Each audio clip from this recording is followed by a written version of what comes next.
एक अंतिम चरण के कैंसर रोगी जिसने वसीयत तक लिख दी थी को इस चमत्कारी तेल ने बचाया। बिना किसी कीमो या सर्जरी के कैंसर की कोशिकाएं जड़ से खत्म हो गईं और पूरा शरीर साफ हो गया। बाजार में मात्र 150 में मिलने वाले इस तेल का एक चम्मच रोज जरूर पिएं।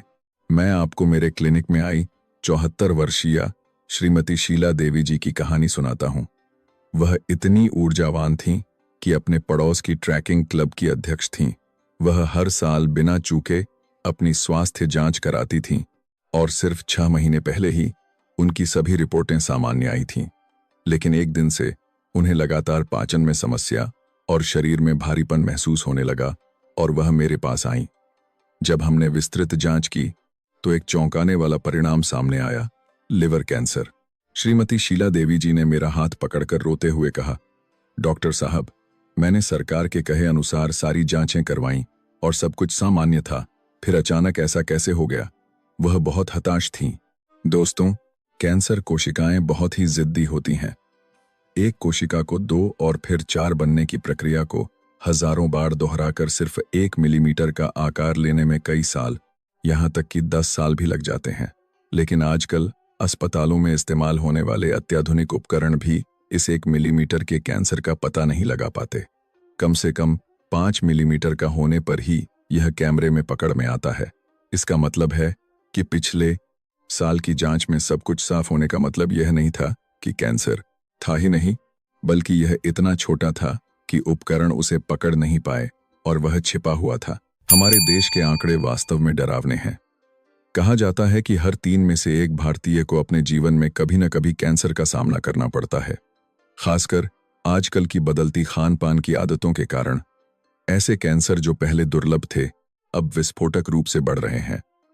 लेकिन इससे भी बड़ी समस्या यह है कि हम सिर्फ रिपोर्ट के आंकड़ों पर ध्यान देते हैं और अपने शरीर द्वारा भेजे गए असली संकेतों को नजरअंदाजा कर देते हैं।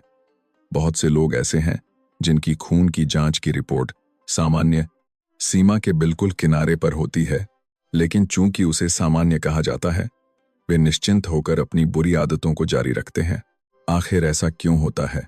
श्रीमती शीला देवी जी की तरह हर दिन व्यायाम करने और स्वस्थ रहने की कोशिश करने के बावजूद कैंसर कोशिकाएं उनके शरीर को धीरे धीरे क्यों खा रही थीं? इसका जवाब आपकी रोज की खाने की मेज पर छिपा है। खासकर, क्या आप जानते हैं कि जिन तेलों को हम स्वास्थ्य के लिए अच्छा मानकर अनजाने में इस्तेमाल करते आए हैं, वे असल में कैंसर कोशिकाओं के लिए एक बेहतरीन भोजन बन रहे थे। आज मैं आपको जो बताने जा रहा हूं वह यह है, अपने शरीर की मिट्टी को पूरी तरह से कैसे बदलें ताकि कैंसर कोशिकाएं वहां जड़ें ही न जमा सकें। मैं आपको वह रहस्य बताऊंगा जिससे कैंसर कोशिकाओं को सबसे ज्यादा नफरत होती है, और एक ऐसे अद्भुत तेल के बारे में बताऊंगा जो हमारे आसपास ही मिलता है और जिसे जैतून के तेल ऑलिव ऑयल से भी कई गुना ज्यादा कैंसर रोधी माना जाता है। क्या आप जानना नहीं चाहेंगे कि वह निर्णायक मोड़ क्या था जिसने श्रीमती शीला देवी जी को फिर से अपना बैग पैक करके पहाड़ों पर चढ़ने में सक्षम बनाया? हो सकता है कि अभी आपके शरीर में भी कैंसर के अदृश्य बीज पनप रहे हों, लेकिन अगर आप आज मेरी बातों को ठीक से समझते हैं और उन पर अमल करते हैं तो आप उन बीजों को सुखाकर मार सकते हैं। वह असली स्वास्थ्य रक्षा का तरीका जो अस्पताल नहीं सिखाते, अब शुरू होता है। आज की यह कहानी आपके और आपके प्रियजनों के जीवन को बचाने वाला गोल्डन टाइम साबित होगी। अगर आप आज की कहानी के लिए उत्साहित हैं तो नीचे दिए गए लाइक बटन को जरूर दबाएं और कमेंट बॉक्स में उम्मीद ये 2 शब्द लिखें। आपका एक स्नेहपूर्ण समर्थन मुझे और भी कीमती जानकारी लेकर आने में बहुत बड़ी ताकत देता है। चलिए अब एक एक करके उन असली अपराधियों का पता लगाते हैं जिन्होंने श्रीमती शीला देवी जी को निराशा में धकेल दिया था। आखिर क्या चीज हमारे शरीर में कैंसर कोशिकाओं को बढ़ा रही थी? क्या आप विश्वास करेंगे कि जो काम आप अपने स्वास्थ्य के लिए कर रहे थे, वे असल में कैंसर कोशिकाओं के लिए एक दावत का आयोजन कर रहे थे? अब से मैं जो बातें बताने जा रहा हूं, उन्हें सुनकर आप कहेंगे, अरे तो यह बात थी। सबसे पहले जो काम आपको करना है वह है तेल को तब तक गर्म करने की आदत को तुरंत छोड़ना जब तक कि उसमें से धुआं न निकलने लगे। हम अक्सर पकौड़े या कुछ तलते समय पैन में तेल डालते हैं और धुएं के निकलने का इंतजार करते हैं, लेकिन जिस क्षण धुआं निकलता है, आपकी खाने की मेज पर पहली श्रेणी का कैंसरकारी पदार्थ बेंजोपायरीन फैल जाता है। यह पदार्थ सिगरेट के धुएं या कार के एग्जॉस्ट गैस में पाए जाने वाले जहरीले पदार्थों जितना ही घातक है। जब तेल का तापमान 200 डिग्री सेल्सियस से ऊपर चला जाता है तो जो तत्व मूल रूप से शरीर के लिए अच्छे थे वे तुरंत कैंसर पैदा करने वाले जहर में बदल जाते हैं। श्रीमती शीला देवी जी भी बचत करने के लिए त्योहारों में इस्तेमाल हुए बचे हुए तेल को फेंकने के बजाय कई बार दोबारा इस्तेमाल करती थीं। तेल का दोबारा इस्तेमाल करने से इस कैंसरकारी पदार्थ की सांद्रता कई गुना बढ़ जाती है। अंत में वह सोच रही थीं कि वह अपने परिवार के लिए स्वादिष्ट भोजन बना रही हैं, लेकिन असल में वह कैंसर कोशिकाओं को एक शक्तिशाली विकास प्रमोटर खिला रही थीं। और दूसरा, बाजार में आसानी से मिलने वाले मकई का तेल या सोयाबीन का तेल जैसे ओमेगा 6 फैटी एसिड से भरपूर तेलों को अपनी रसोई से हटा दें। ओमेगा 6 अपने आप में बुरा नहीं है, लेकिन समस्या यह है कि हमारे आहार में इसकी मात्रा बहुत ज्यादा है। हमारे शरीर में स्वास्थ्य बनाए रखने के लिए ओमेगा 3 और ओमेगा 6 का एक उचित संतुलन होना चाहिए, लेकिन जब यह संतुलन बिगड़ जाता है और ओमेगा 6 की मात्रा बढ़ी होगा जाती है तो हमारा शरीर एक पुरानी सूजन क्रॉनिक इन्फ्लेमेशन की स्थिति में आ जाता है। कैंसर कोशिकाएं इस सूजन वाली मिट्टी को दुनिया में सबसे ज्यादा पसंद करती हैं। सूजन होने पर रक्त वाहिकाएं घनी हो जाती हैं, जिससे कैंसर कोशिकाओं तक पोषक तत्व पहुंचाने वाला एक हाईवे खुल जाता है। इसका मतलब है कि हो सकता है कि आपके तेल की बोतल ही कैंसर कोशिकाओं को फैलने के लिए सबसे अच्छा वातावरण बना रही हो। तीसरा, सफेद चावल, मैदा और मीठी चीनी को आज से ही छोड़ दें। नोबेल पुरस्कार विजेता वैज्ञानिकों ने पहले ही एक सच्चाई का खुलासा कर दिया है। कैंसर कोशिकाएं ग्लूकोज चीनी की आदी होती हैं। हमारी सामान्य कोशिकाएं ऑक्सीजन का उपयोग करके साफ सुथरी ऊर्जा बनाती हैं, लेकिन कैंसर कोशिकाएं ऑक्सीजन हो या ना हो, सिर्फ ग्लूकोज को किण्वित फर्मेंट करके ही जीवित रहती हैं। यह ठीक वैसा ही है जैसे शराब बनाते समय खमीर चीनी खाकर बुलबुले बनाता है।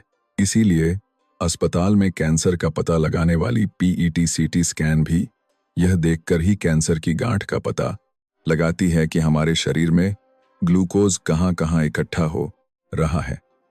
श्रीमती शीला देवी जी हमेशा यह कहकर सफेद चावल खाती थीं कि चावल से ही ताकत मिलती है, और खाने के बाद मीठे फल या मिक्स कॉफी जरूर पीती थीं। हर उस मीठे पल में उनके खून में ग्लूकोज की बाढ़ आ जाती थी और कैंसर कोशिकाएं उस चीनी को लालच से खाकर अपना आकार बढ़ाती थीं। खासकर जब चीनी युक्त भोजन को उच्च तापमान पर पकाया जाता है तो advanced glycation end products AGEs नामक एक पदार्थ बनता है, जो सोई हुई कैंसर कोशिकाओं के स्विच को जबरन चालू करने वाले एक बहुत ही खतरनाक आगजनी करने वाले का काम करता है। मेरी बातें सुनकर श्रीमती शीला देवी जी का चेहरा सफेद पड़ गया। उन्होंने नम आंखों से कहा, डॉक्टर साहब, मैंने तो सिर्फ अपने परिवार को स्वादिष्ट खाना खिलाने और खुद को ऊर्जावान रखने के लिए अच्छा खाया था, लेकिन यह सब कैंसर कोशिकाओं को बढ़ाने का काम था। मुझे विश्वास नहीं हो रहा। क्या आपका दिल भी अभी धड़क रहा है? लेकिन चिंता न करें, अगर आपने अपनी गलती पहचान ली है तो आप अभी से उसे सुधार सकते हैं। अब जब हमने अपने शरीर को बर्बाद करने वाले अपराधी को पकड़ लिया है तो अब अपने शरीर की रक्षा करने वाले एक बचाव दल को मैदान में उतारने का समय है। यह जानकारी न केवल आपके लिए बल्कि आपके प्रियजनों और दोस्तों के लिए भी एक जीवन रेखा हो सकती है। अभी इस वीडियो को अपने प्रियजनों के साथ साझा करें। आपका एक शेयर बटन किसी को कैंसर के खतरे से बचाने वाला सबसे कीमती उपहार हो सकता है। चलिए, अब जब हमने खतरनाक चीजों को एक एक करके देख लिया है तो अब हम उन सर्वोत्तम समाधानों के बारे में जानेंगे जो कैंसर कोशिकाओं का दम घोंट देंगे और हमारे शरीर की प्रतिरक्षा प्रणाली को फिर से मजबूत करेंगे। यह उन सवालों का भी जवाब है जो श्रीमती शीला देवी जी ने अस्पताल के कमरे में मुझसे बड़ी बेसब्री से पूछे थे। डॉक्टर साहब, अब मुझे क्या खाना चाहिए ताकि मैं फिर से पहाड़ों पर चढ़ सकूं? इस सवाल पर मैंने जो पहली चीज बताई वह थी हमारे आसपास आसानी से मिलने वाले जीवन रक्षक तेल।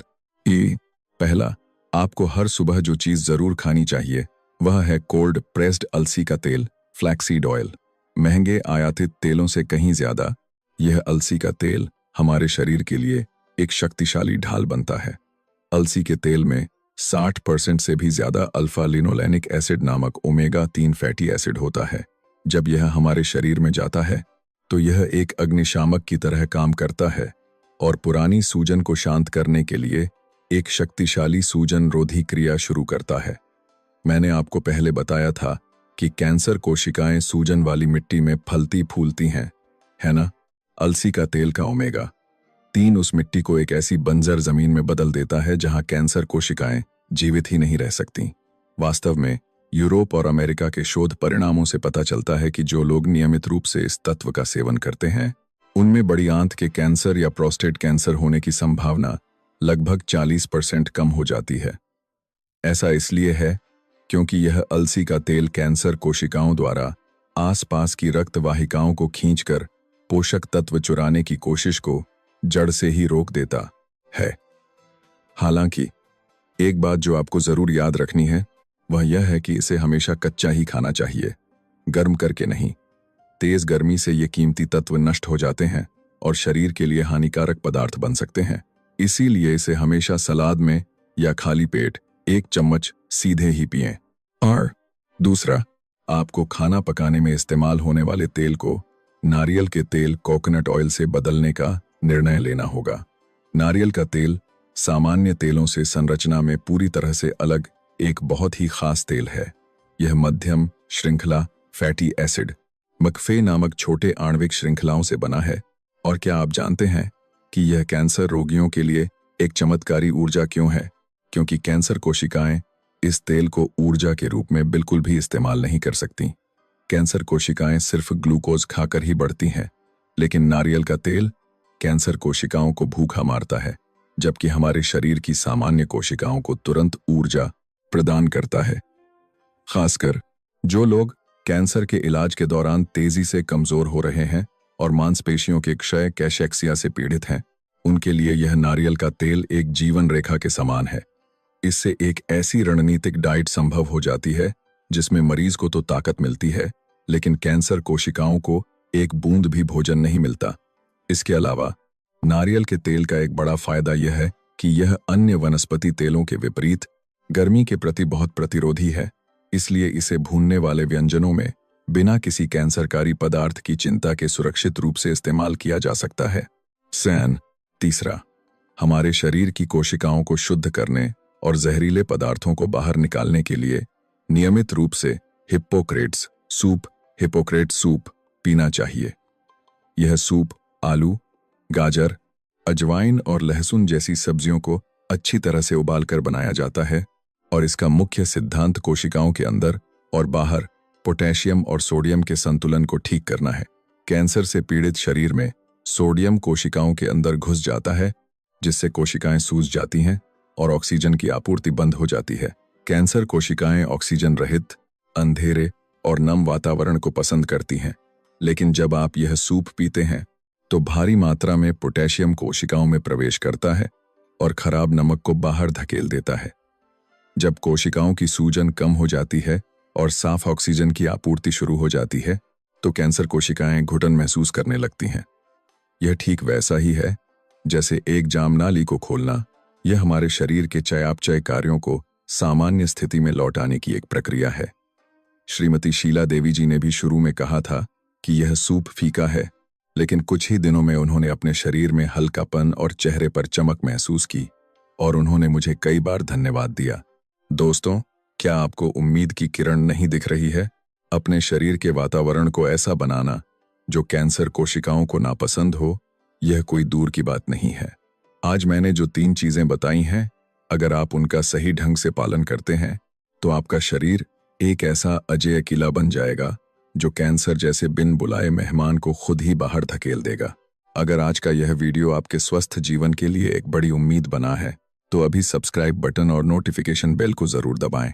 मैं भविष्य में भी आपका डॉक्टर बनकर कैंसर को हराकर एक ऊर्जावान बुढ़ापा बिताने के सबसे सटीक और स्पष्ट तरीके लगातार शोध करके आपको बताता रहूंगा। आपका एक कीमती क्लिक मुझे और भी अच्छे वीडियो बनाने के लिए सबसे बड़ी प्रेरणा देता है। चलिए, अब सबसे महत्वपूर्ण सवाल बचा है। यह सब अच्छा है, लेकिन सुबह से शाम तक इसे कैसे खाएं? हमारे श्रीमती शीला देवी जी ने भी यही पूछा था। डॉक्टर साहब, यह सब तो ठीक है, लेकिन सुबह से शाम तक इसे कैसे खाना है? यह समझ नहीं आ रहा। अब से मैं आपको आपके पूरे दिन के लिए एक चमत्कारी स्वास्थ्य समय सारणी बनाकर दूंगा। सुबह जब आपकी आंख खुले तो सबसे पहले यह करें, फ्रिज से ताज़ा कोल्ड प्रेस्ड अलसी का तेल निकालें और 1 चम्मच सीधे पी लें। यहाँ एक और टिप है, सिर्फ अलसी का तेल पीने से बेहतर है कि आप इसके साथ कुछ अखरोट या बादाम जैसे मेवे भी चबाएं। मेवों में मौजूद भरपूर विटामिन ई न केवल अलसी के तेल के ओमेगा 3 को खराब होने से बचाता है, बल्कि हमारे शरीर में इसके अवशोषण की गति को भी दोगुना कर देता है। इसके बाद नाश्ते के समय उल्टी भोजन विधि रिवर्स ईटिंग मेथड का पालन जरूर करें। सबसे पहले चावल की थाली न उठाएं, बल्कि प्लेट में रखी हरी सब्जियां खाएं। सलाद पत्ता, पुदीना, खीरा या टमाटर सब अच्छे हैं। पहले सब्जियां खाने से उनमें मौजूद फाइबर आपकी आंतों की दीवार पर एक जाल की तरह काम करता है। इसके बाद प्रोटीन युक्त व्यंजन खाएं और सबसे आखिर में चावल खाएं। इससे बाद में आने वाली चीनी खून में तेजी से नहीं घुलती। यह कैंसर कोशिकाओं की पार्टी को रोकने के लिए ब्लड शुगर के दरवाजे पर ताला लगाने जैसा है। दोपहर और रात के खाने में भी इस सिद्धांत का पालन करें। अगर आपको भूनने या पकाने की जरूरत है तो नारियल के तेल का इस्तेमाल करें और बहुत तेज आंच पर धुआं निकलने से बचें। अलसी का तेल गर्मी के प्रति संवेदनशील है, इसलिए उसे कभी गर्म न करें, बल्कि पके हुए व्यंजनों पर थोड़ा छिड़कें या सलाद ड्रेसिंग के रूप में इस्तेमाल करें। दोपहर में जब भूख लगे तो पहले से तैयार हिप्पोक्रेट्स सूप का एक गर्म कप पीकर पोषण की पूर्ति करें। श्रीमती शीला देवी जी ने बताया कि इस दिनचर्या को शुरू करने के पहले 2 हफ्तों में उन्हें अपनी जीवन भर की आदतों को बदलना बहुत मुश्किल लगा, लेकिन ठीक 3 हफ्ते बाद उनके शरीर ने प्रतिक्रिया देना शुरू कर दिया। सुबह उठते समय उनकी आंखों में चमक आ गई और पाचन की समस्या और भारीपन पूरी तरह से गायब हो गया। सबसे बढ़कर ट्रैकिंग करते समय उन्हें पहले की तरह सांस नहीं फूलती थी।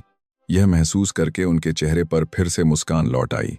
लेकिन आप में से कुछ लोगों के मन में यह सवाल उठ सकता है। मैं उन 3 सबसे आम सवालों का जवाब दूंगा जो मुझे क्लिनिक में सबसे ज्यादा पूछे जाते हैं। अलसी के तेल को कैसे स्टोर करें? अलसी का तेल प्रकाश और हवा के प्रति बहुत संवेदनशील होता है।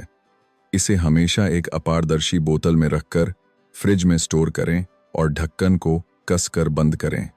खासकर एक साथ बहुत ज्यादा न खरीदें, बल्कि 1 महीने में खत्म हो जाने वाली छोटी मात्रा में बार बार खरीदें और ताज़ा इस्तेमाल करें। अगर अलसी के तेल में कड़वा स्वाद या मछली जैसी गंध आने लगे तो उसे बिना सोचे समझे फेंक दें। वह अब जहर बन चुका है। और एक दिन में कितना खाना चाहिए? अलसी का तेल और नारियल का तेल दोनों ही दिन में 1 से 2 चम्मच काफ़ी हैं। कितना भी अच्छा तेल क्यों ना हो, बहुत ज़्यादा खाने से कैलोरी बढ़ सकती है और शरीर पर बोझ पड़ सकता है। अति सर्वत्र वर्जयेत की तरह उचित मात्रा में नियमित रूप से खाना ज्यादा प्रभावी है। सैन, क्या जैतून का तेल नहीं खा सकते? नहीं, ऐसा नहीं है। जैतून का तेल भी एक बहुत ही बढ़िया तेल है। नसों के स्वास्थ्य के लिए आप जैतून का तेल भी साथ में खा सकते हैं।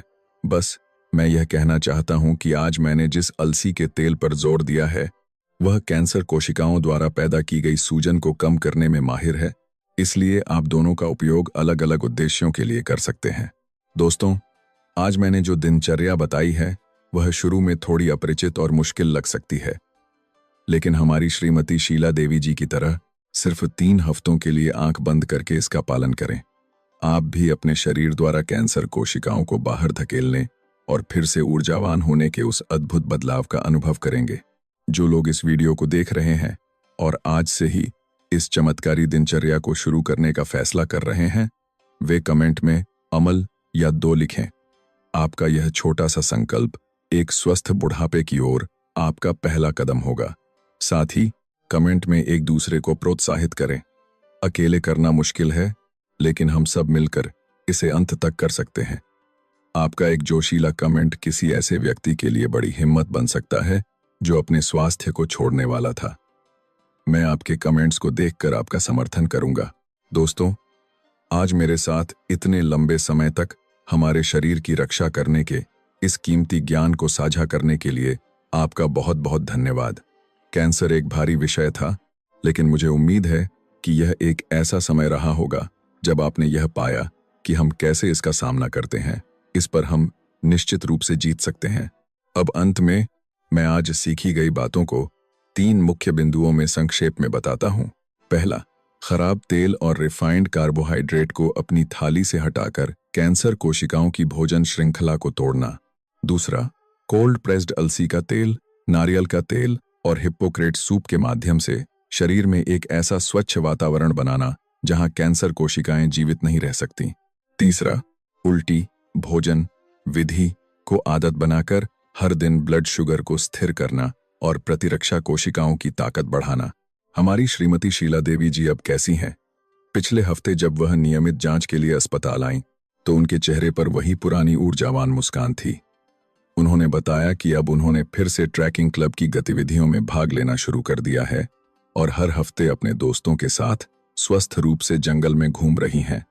उन्होंने मेरा हाथ पकड़कर कई बार धन्यवाद देते हुए कहा, डॉक्टर साहब, आपके बताए 1 चम्मच तेल और खाने के क्रम ने मेरी पूरी जिंदगी बचा ली। 1 साल पहले जब उन्हें कैंसर का पता चला था और वह रो रही थीं कि जैसे दुनिया ही खत्म हो गई हो, वह अब वैसी बिल्कुल नहीं दिखती। दोस्तों, हमारे शरीर में हमारी सोच से कहीं ज्यादा शक्तिशाली स्व उपचार की क्षमता छिपी है। कैंसर कोशिकाएं डरावनी नहीं है। असली समस्या यह है कि हमारा शरीर इतना कमजोर हो गया है कि वह उन कैंसर कोशिकाओं को हरा नहीं सकता। लेकिन आज से अगर आप अपनी थाली में एक छोटी सी चीज भी बदलते हैं, तो आपका शरीर उस प्रयास का जरूर जवाब देगा। किसी चमत्कारी दवा या महंगे टॉनिक की तलाश करने के बजाय आज बाजार से लाया गया एक ताजा अलसी का तेल का बोतल ही आपकी 100 साल की जिंदगी की रक्षा करने वाली सबसे शक्तिशाली औषधि हो सकता है।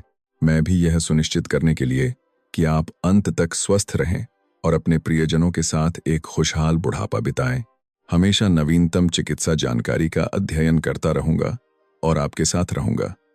मैं तहे दिल से कामना करता हूं कि आज मैंने जो छोटा सा बीज बोया है, वह आपके जीवन में स्वास्थ्य का एक बड़ा पेड़ बनकर उगे। आप पूरी तरह से स्वस्थ होने के हकदार हैं और आप ऐसा कर सकते हैं। खुद पर विश्वास करें और आज बताए गए रूटीन का जरूर पालन करें।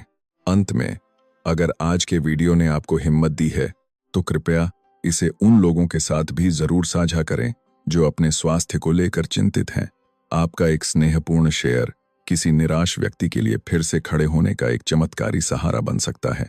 मैं अगली बार एक और उपयोगी वीडियो के साथ लौटूंगा जो आपकी समस्याओं का समाधान करेगा और आपको वास्तविक मदद प्रदान करेगा। इतने लंबे समय तक ध्यान से सुनने के लिए धन्यवाद। आप हमेशा शांत और सबसे बढ़कर स्वस्थ रहें। अब तक आपका स्वास्थ्य सलाहकार